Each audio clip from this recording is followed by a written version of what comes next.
Assalamualaikum warahmatullahi wabarakatuh. Perkenalkan, nama saya Ervina Sari dari kelompok 6 mata kuliah Lembaga Keuangan Syariah yang diampu oleh Ibu dosen Husnur Rosyidah. Di sini saya akan menjabarkan materi tentang pegadaian syariah yang subbab A mengenai konsep dasar pegadaian. Langsung saja yang A, gadai dalam hukum Islam. 1. Pengertian gadai. Transaksi hukum gadai dalam fikih disebut juga rohan. Kata rohan berasal dari bahasa Arab, yakni rohana, yarhanu, dan rohnan, yang artinya menetapkan sesuatu. Secara bahasa, menurut Abu Zakaria, rohan adalah al-subut wa al-dawam yang berarti tetap dan kekal. Pengertian tetap dan kekal merupakan makna yang tercakup dalam kata al-habs wal al-luzun, yakni menahan dan menetapkan sesuatu. Pengertian gadai juga dapat ditemukan dalam pasal 150 Undang-Undang Perdata. Gadai memiliki ciri-ciri sebagai berikut. Yang pertama, gadai diberikan atas benda bergerak. Yang kedua, gadai harus dikeluarkan dari penguasaan pemberi gadai. Yang ketiga, gadai memberikan hak kepada kreditur untuk memperoleh pelunasan terlebih dahulu atas piutang kreditur. Yang keempat, gadai memberikan kewenangan kepada kreditur untuk mengambil sendiri pelunasan hutang tersebut. Jadi dapat dipahami pengertian gadai yakni menahan salah satu harta dari si peminjam yang diberlakukan sebagai jaminan atas pinjaman yang telah diberikan. Dalam gadai syariah ini, barang yang ditahan mempunyai nilai ekonomis dan pihak yang menahan akan memperoleh jaminan untuk mengambil kembali seluruh atau sebagian piutangnya. Yang selanjutnya yakni rukun pegadaian syariah. Rukun pegadaian syariah ada 4 macam rukun gadai. Yang pertama, sigot. Sigot yakni lafadz, ijab, dan qabul. Yang kedua, orang yang berarkat, yaitu orang yang menggadaikan atau rohin dan orang yang menerima gadai atau murtahin. Yang ketiga, harta yang dijadikan hutang atau barang jaminan yang disebut juga marhun. Yang keempat, hutang atau marhun bi. Yang selanjutnya yakni syarat sah gadai. Syarat sah gadai diantaranya itu ada sigot, lalu ada orang yang berakad, ada marhun bih atau barang yang dijadikan pinjaman, lalu yang selanjutnya ada hutang atau marhun, yang selanjutnya jumlahnya dapat dihitung, dan lain-lain. Untuk lebih jelasnya saya akan menjabarkannya satu-satu. Syarat sah gadai yang pertama yakni sigot. Sigot adalah ucapan berupa ijab dan qabul. Syarat sigot tidak boleh terikat dengan syarat tertentu dan dengan masa yang akan datang. Misalnya, rohin mensyaratkan apabila tenggang waktu marhun bi habis dan marhun bi belum terbayar, maka rohin dapat diperpanjang 1 bulan kecuali jika syarat tersebut mendukung kelancaran akad, maka diperbolehkan. Seperti pihak murtahin minta agar akad itu disaksikan oleh 2 orang. Yang selanjutnya, orang yang berakad. Pihak yang berakad harus memiliki kecakapan dalam melakukan tindakan hukum, berakal sehat, sudah balik, serta mampu melaksanakan akad. Yang selanjutnya yakni barang yang dijadikan pinjaman atau marhun bi. Harus berupa barang yang dijadikan pinjaman itu harus berupa barang atau harta yang nilainya seimbang dengan utang yang dipinjamnya serta dapat dijual.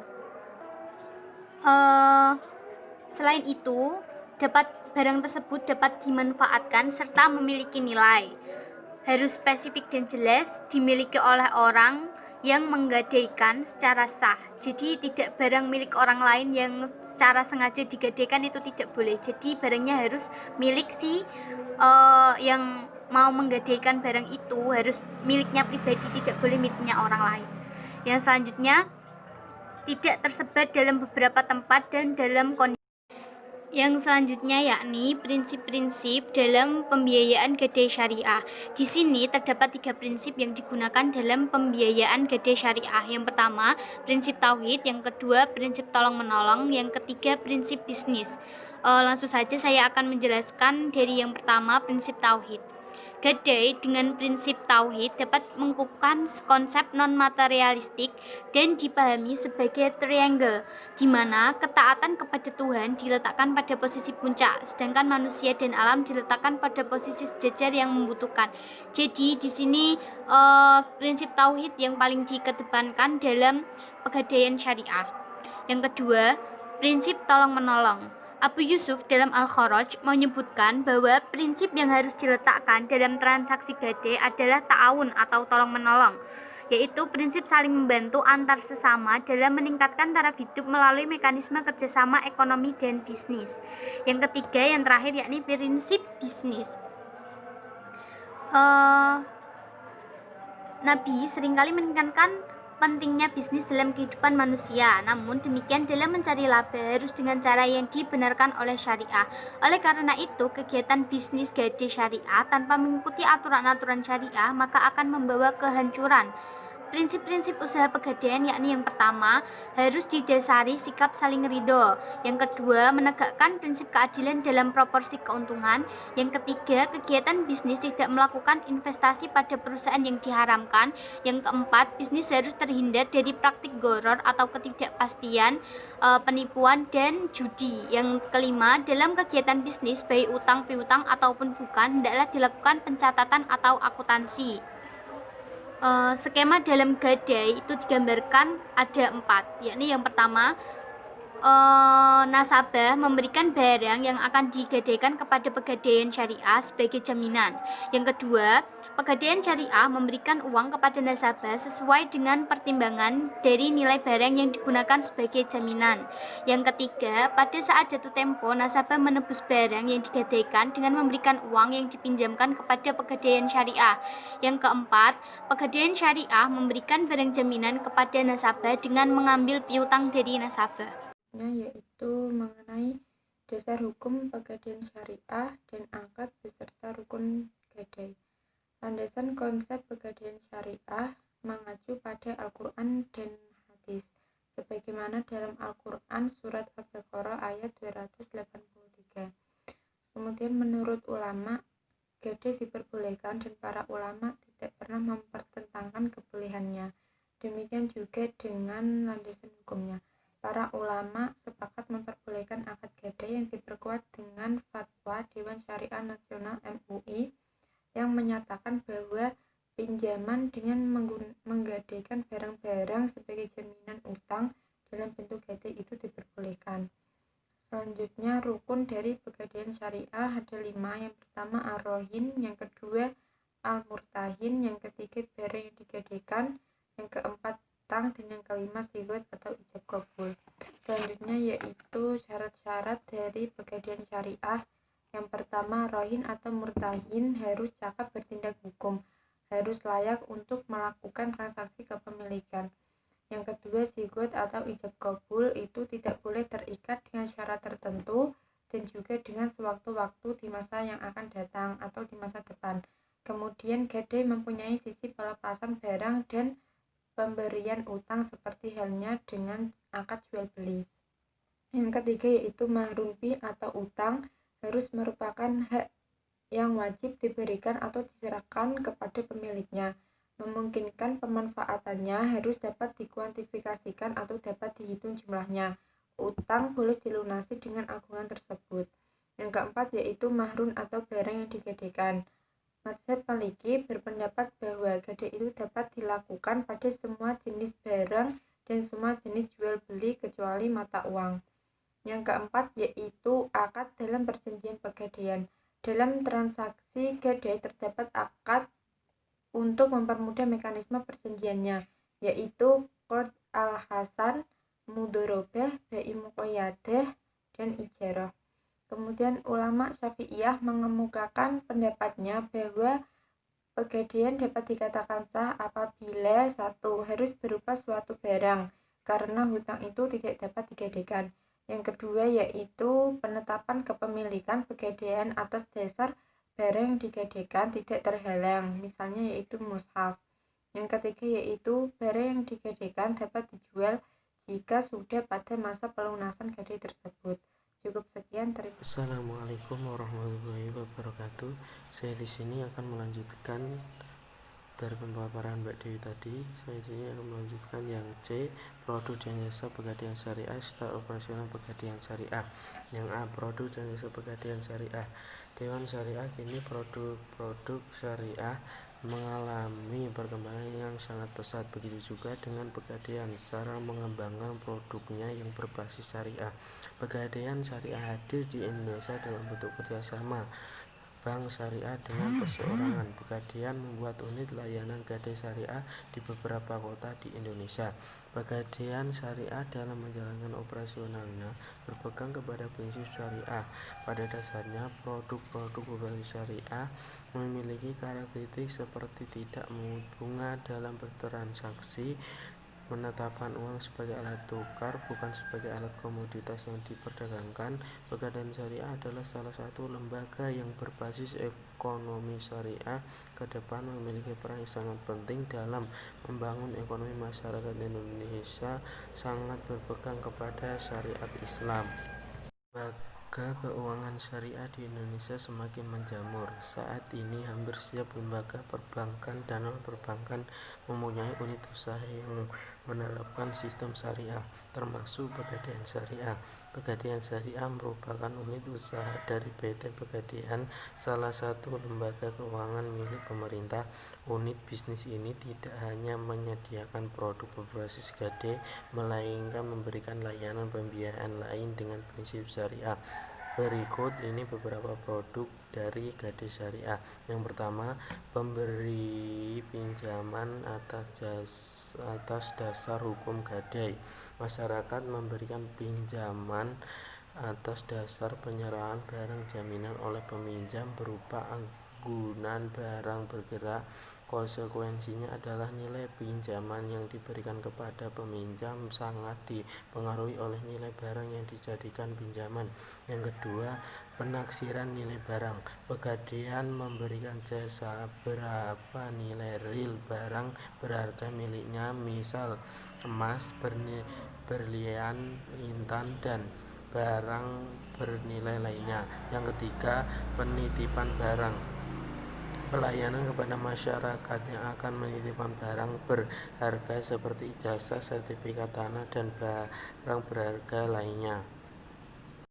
Selain itu, ada beberapa referensi yang penulis temukan. Produk gadai syariah sekarang ini mengalami inovasi yang sangat terupdate atau terbaru sesuai dengan perkembangan zaman. Di antaranya adalah sebagai berikut. Yang A, Harum Haji. Produk pegadaian syariah yang ini bergerak dalam bidang dana haji, yang mana jika seorang muslim ingin berencana pergi ke tanah suci dan kekurangan biaya, Harum Haji ini dapat memberikan pinjaman dana kepada nasabah sekitar 25 juta.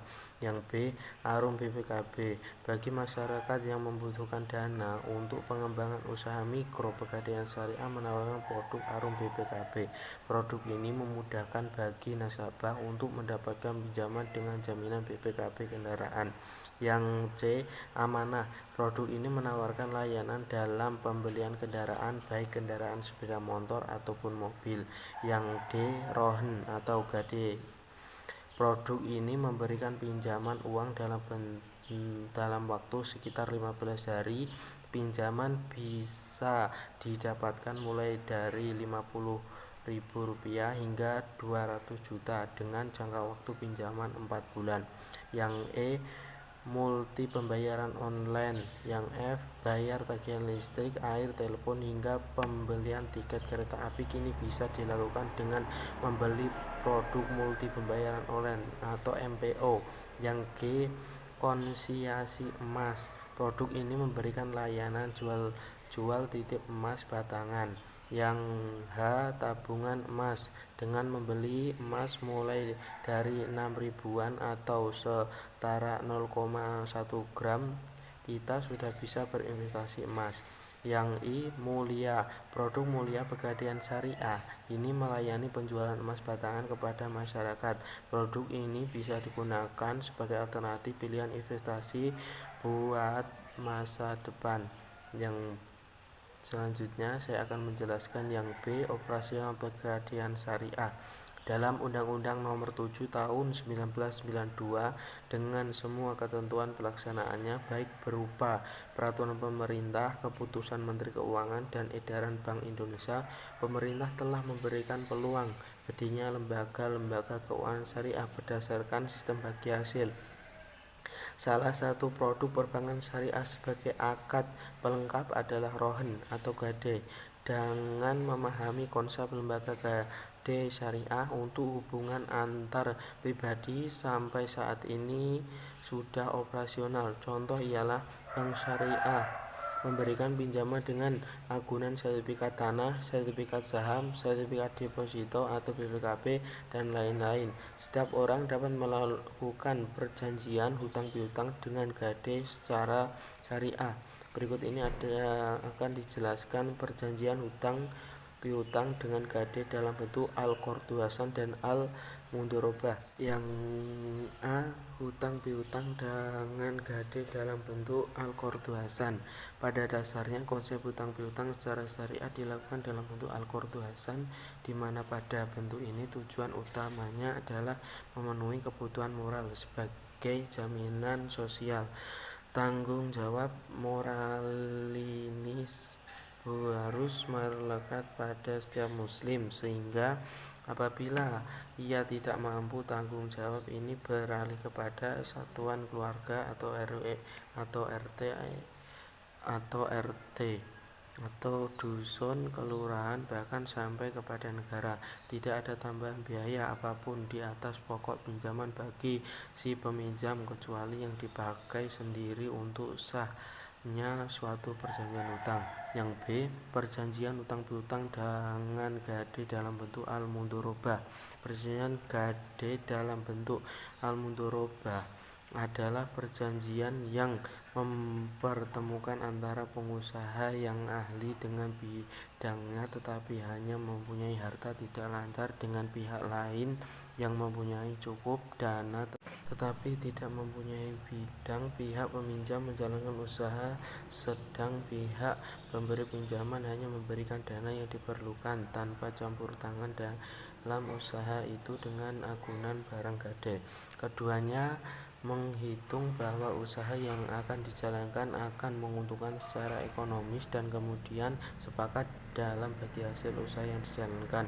Biaya yang harus ditanggung peminjam meliputi biaya-biaya yang diperlukan untuk sahnya perjanjian hutang piutang seperti biaya materi, biaya akta notaris, biaya usaha yang layak, biaya pemeliharaan atau pengamanan, dan sewa tempat penyimpanan.